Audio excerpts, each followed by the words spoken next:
Terima kasih Pak Abe. Wah, ini di sini banyak Reudi. teman lama ini. Reudi. Pak Haryadi juga ada, banyak sekali Pak Direktur, Pak Ali Ridho. Mas Haryadi sehat ya semuanya. Alhamdulillah, Pak Ali. Mohon bisa share screen.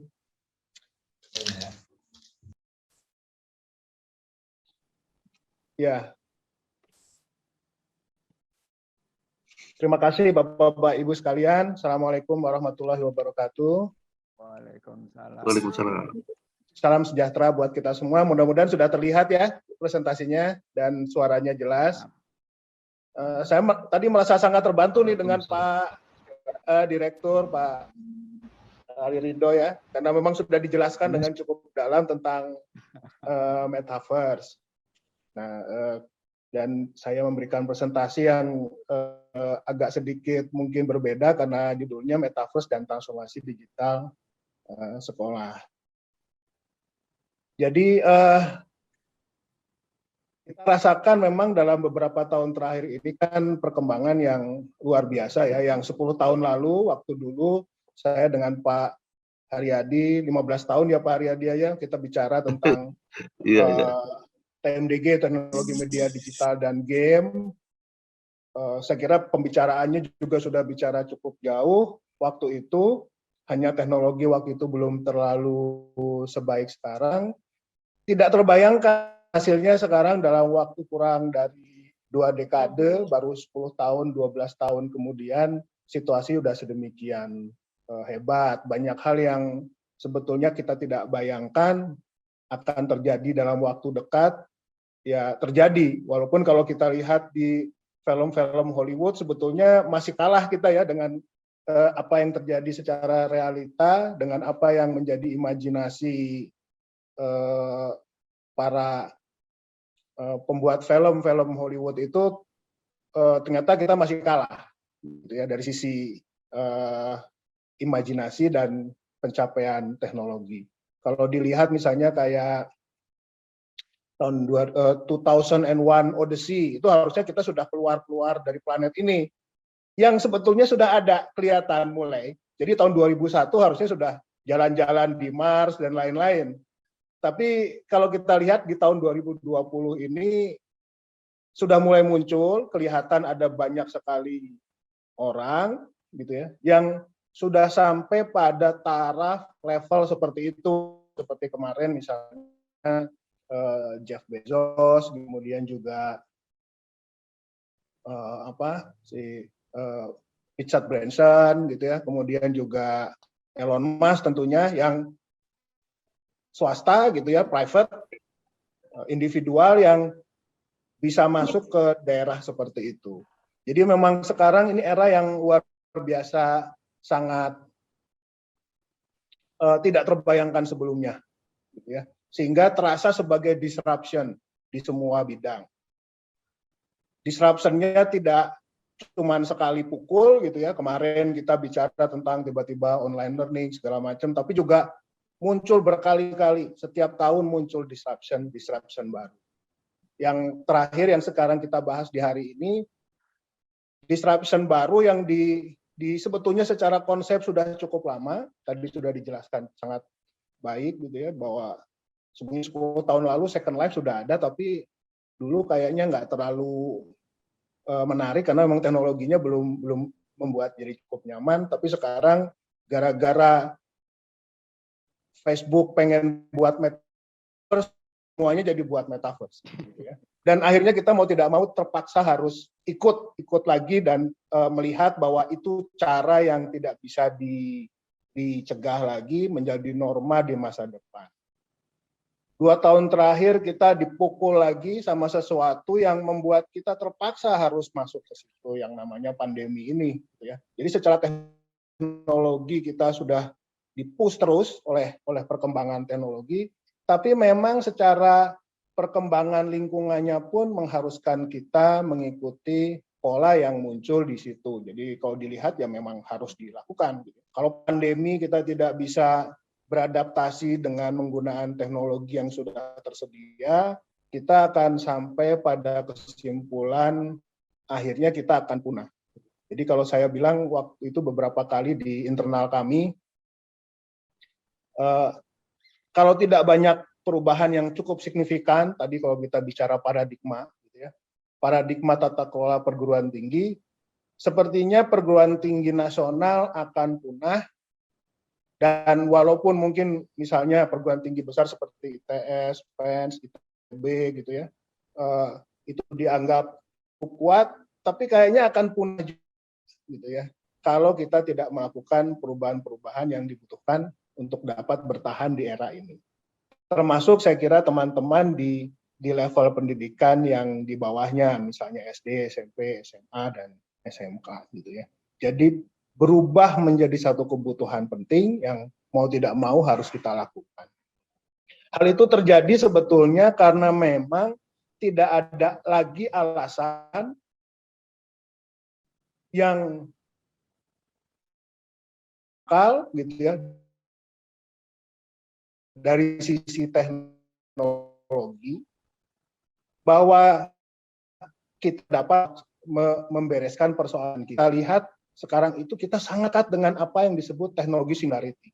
Apa itu? Titik di mana semua persoalan itu sebetulnya secara teknologi dapat secara potensial dapat diselesaikan. Walaupun kompleksitas persoalan yang dihadapi sangat tinggi. Dan kita sangat dekat sekali dengan titik. Jadi melewati titik itu sebetulnya tidak ada alasan secara teknologi bahwa kita tidak dapat menyelesaikan persoalan kita sendiri, kecuali kita memang punya masalah dengan diri kita sendiri. Nah, apa yang terjadi pada saat teknologi singularity ini, ya tentu saja kita akan lihat tiga tipe bangsa muncul dari situ. Ada bangsa yang dapat memanfaatkan dengan baik potensi peradaban manusia itu, gitu ya, sehingga dia dapat menyelesaikan persoalannya dengan baik, sehingga persoalannya semakin sedikit dan dia bisa thriving, gitu ya, semakin produktif dan semakin besar, negara yang semakin makmur. Tapi ada juga bangsa yang tidak mampu memanfaatkan itu. Jadi kalau kita lihat segitiga people proses teknologi, kita masih teknologinya sudah tidak ada lagi alasan bahwa kita tidak dapat menyelesaikan banyak persoalan itu, gitu ya. Kemudian kita ternyata, tapi kalau kita masih punya masalah di people dan proses, ya akhirnya kita akan jadi bangsa yang tertinggal, gitu ya. Dan saya kira itu yang kita tidak inginkan kita hasilkan, kita dapati di bangsa kita, gitu. Jadi teknologinya sudah masalah, tinggal people dan proses. Itu yang kita harus kejar. Ini ke arah ke apa yang terjadi sekarang sebetulnya kan proses yang bagian dari evolusi peradaban. Jadi kalau kita lihat dari industri 1.0 to industri 4.0 gitu ya, sampai ke metaverse dan lain-lain tadi, itu kan sebetulnya ada 4 hal yang muncul. Yang pertama ada mekanisasi, kemudian bagaimana masif, kemudian ada muncul digitalisasi karena komputer muncul, kemudian digitalisasi tadi membuat komputer punya dampak yang semakin bagus dengan pola yang semakin smart gitu ya, smartization. Nah, langkah berikutnya sebetulnya digitalisasi dari kita sendiri gitu, yang tadi akhirnya muncul sebagai konsep metaverse. Digitalisasi semua yang muncul di alam ini. Nah, saya ingin sedikit mengulas sedikit yang sebetulnya muncul di era sekarang terkait dengan cyberspace gitu ya.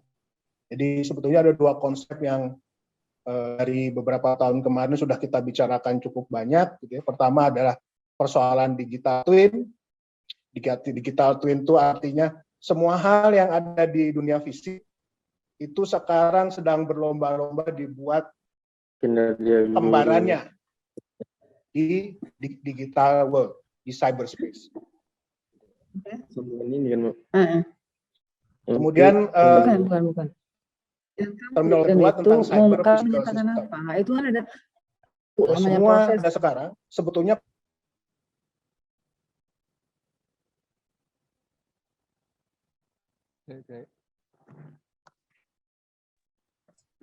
Jadi cyber physical system, saya ulangi lagi, yaitu bahwa semua sistem saat ini dan masa depan itu pasti terkait dengan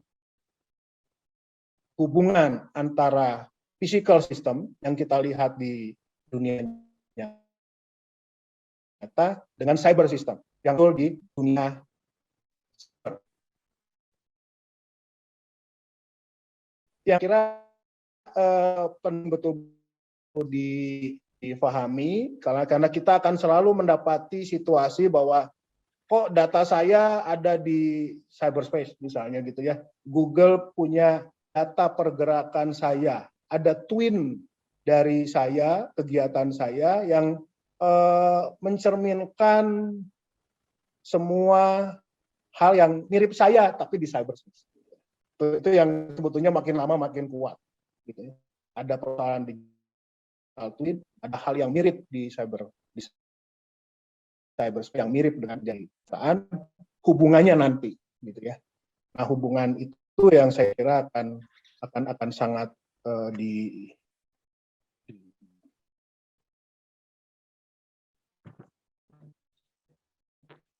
hal lain sebetulnya kalau dari sisi kami di perguruan tinggi yang kebetulan biasanya mengurus hal-hal seperti ini, kami melihat polanya sebetulnya terdiri dari 4 layer. Jadi kalau dilihat aplikasi modern yang tadi endorse cyber physical system maupun juga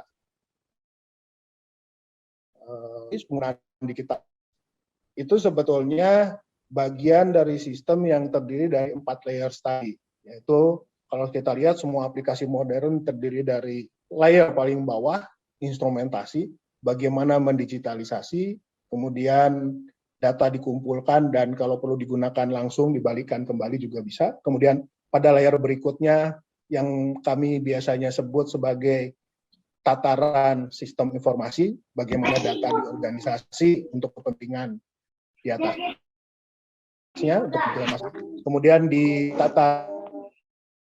tataran bisnis intelijen, kita semua data sudah dikumpulkan sedemikian besar, gitu ya, sehingga dapat diolah untuk mendapatkan informasi baru.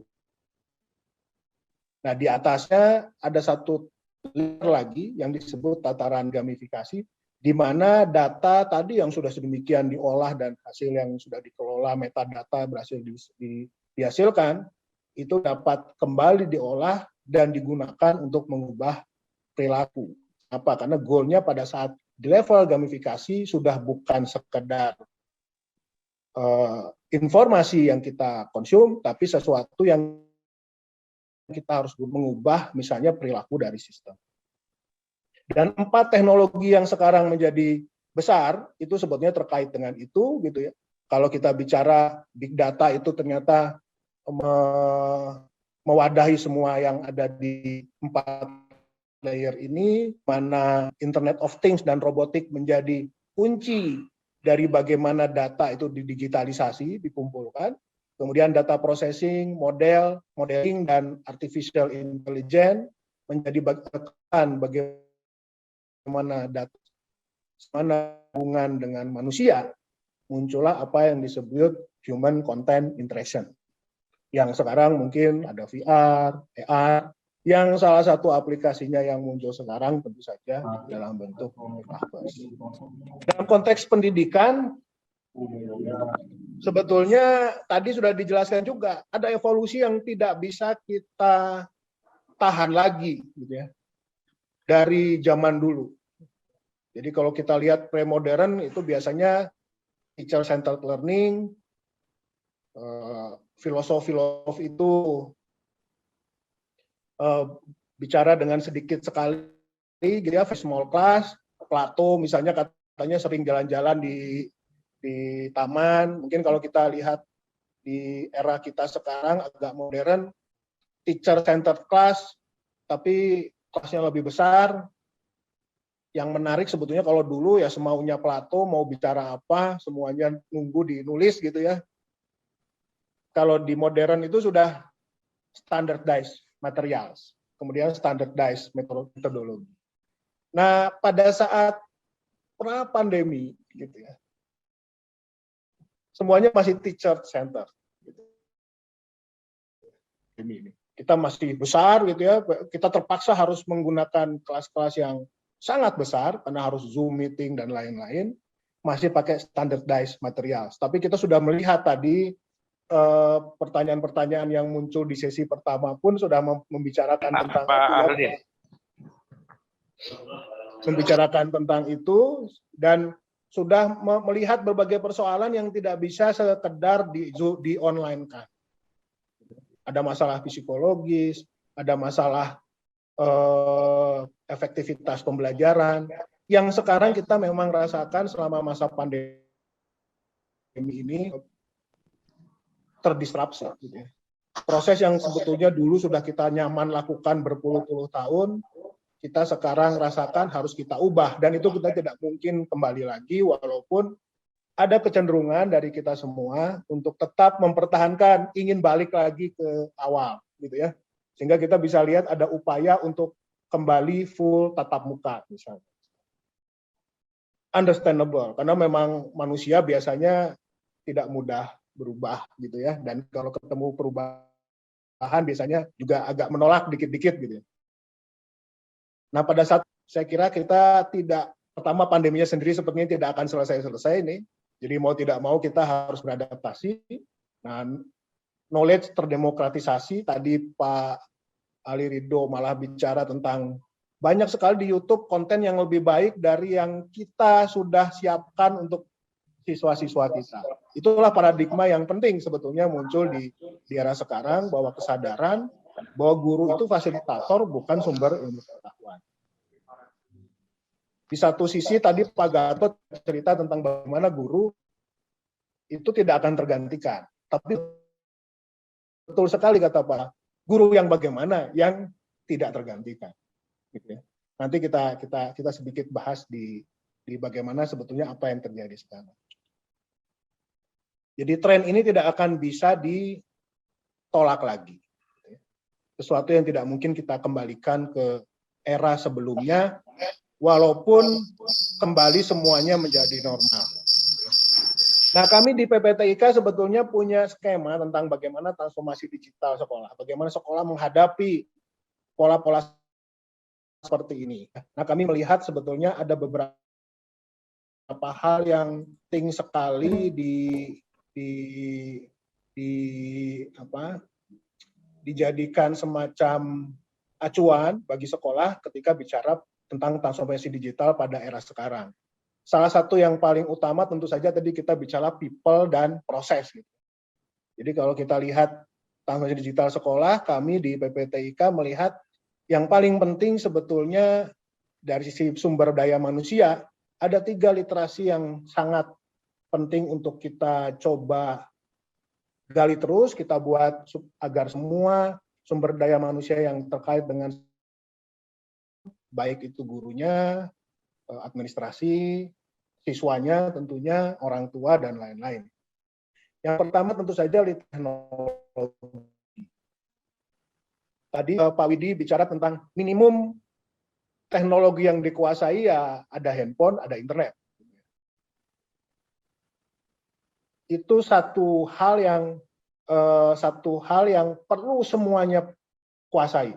Bahkan lebih dari itu ada banyak sekali teknologi baik sebagai pengguna gitu ya. Kalau kita lihat dari sisi sekolah itu mungkin sebagai pengguna, literasi teknologi sebagai pengguna itu yang memang betul-betul dikuasai. Tentang bagaimana menggunakan IT gitu ya, yang tidak perlu profesional. Jadi literasi teknologi seperti itu harus dibiasakan menjadi bagian kebiasaan hidup sekolah itu sendiri. Kemudian yang kedua, hal yang sangat penting ketika menghadapi era ini adalah literasi data.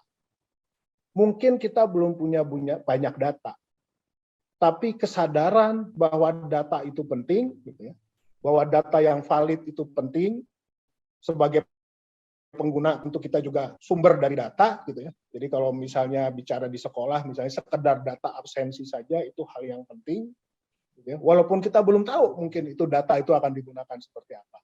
Nah, kesadaran bahwa data penting kemudian dikumpulkan dengan metodologi yang proper, itu merupakan kunci bagaimana nanti sekolah dapat menghadapi era yang sekarang. Dan yang ketiga sebetulnya yang mungkin agak sedikit kontraintuitif, kami di PPTIK ITB melihat pentingnya literasi. Apa itu Pak? Mesin dominan di era sekarang ini. AI akan jauh lebih kuat daripada manusia. Semua yang dibangun oleh kita semua ini akan jauh lebih hebat dari kita, gitu ya. Manusia-manusia yang hanya siap, tadi kalau kita bicara skill gitu ya, skillnya, atau guru-guru skill itu tadi, itu akan dengan mudah digantikan oleh mesin. Kekuatan utama dari seorang guru bukan pada hard skill-nya. Dia sebagai fasilitator.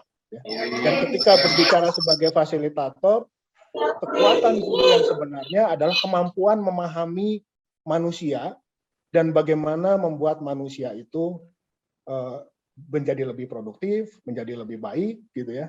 Bagaimana kita melihat siswa-siswa kita sebagai bagian dari, kalau saya tuh bicara customer dari kopi kita sebagai baristanya.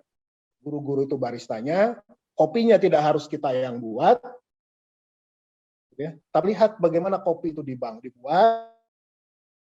dan di customer kita, yaitu siswa-siswa kita tadi, sehingga mendapatkan experience terbaik gitu ya dari itu.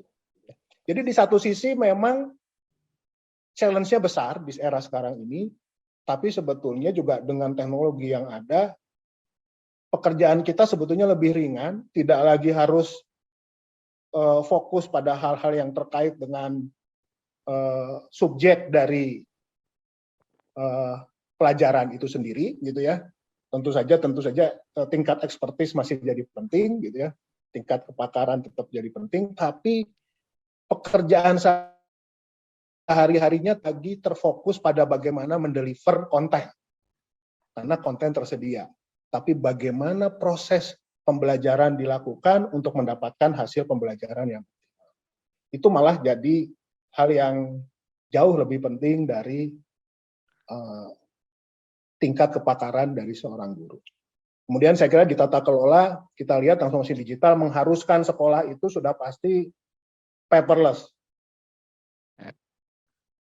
Waktunya Pak Ari. Iya, makasih. Siap Pak, paperless gitu ya. Jadi itu yang biasa ditaruh di web. Gitu ya. Nah, konsep tentang paperless itu yang sebetulnya perlu sekali dimulai dari perubahan paradigma dari tata kelolanya sendiri. Saya akan coba percepat saja. Kemudian sistem pembelajarannya yang tadi ya, karena sudah besar dan lain-lain, kita nggak mungkin lagi teacher center, harus student oriented learning. Mungkin problem based learning dan project based learning. Kemudian konten pembelajarannya, ya, substansi pembelajaran tentu saja karena itu mendidik manusia, tentu kita bicara tentang literasi teknologi, literasi data, dan literasi manusia. Nah, ini kita bicara sebetulnya baru nih di situ metaverse masuk, gitu ya. Tadi kita sudah bicara histori yang cukup panjang dan lain-lain. Sebetulnya kalau saya mencoba membuatnya sederhana, metaverse itu sebetulnya 3D cyberspace yang terkait sosial media, terutama yang terkait dengan Facebook, gitu ya. Dulu ada Second Life yang tidak terlalu jalan. Nah, sekarang kita lihat ada berbagai macam company yang akan berlomba-lomba nih. Kita ingat bahwa ini sosial media. Ada Facebook, Microsoft Mesh, Roblox, dan lain. Nah, karena itu sosial media, artinya ada interaksi inter dan antar kelompok, jadi ada berbagai isu yang sebetulnya jadi kekuatannya, yaitu ada kolaborasi, ada adversary, gitu ya, ada kemungkinan untuk bisa membuat orang menjadi kolaborasi, bisa juga saling bertentangan, atau mungkin sinergi. Kemudian hal yang lain dari metaverse, karena dia cyberspace, mungkin sekali dan sangat kuat, tadi juga sudah dijelaskan oleh Pak Ali Ridho, berbagai macam contoh yang memperlihatkan kemungkinan yang muncul simulasi. gitu ya. Problem based dan project based. Jadi kalau kita lihat di Metaverse dalam transformasi digital sekolah, kita akan lihat di 4 hal tadi, tata kelola, sumber daya manusia, dan lain-lain. Kalau kita bicara tentang sumber daya manusia, Pak, ini siswanya semuanya masuk ke Metaverse misalnya gitu. Di situ dimungkinkan konsep tentang kolaborasi, adversarial, kemudian sinergi itu dilakukan. Sekedar meeting di Metaverse mungkin sebelumnya tidak mungkin dilakukan. Misalnya kalau biasa dalam konteks tatap muka yang bisa kita lakukan PowerPoint seperti ini gitu ya. Tapi kalau di Metaverse saya bisa memperlihatkan ide saya dalam bentuk 3 dimensi. Jadi di situ sudah diperlihatkan nanti jadinya patung saya seperti ini atau mobil yang ingin saya bangun seperti ini.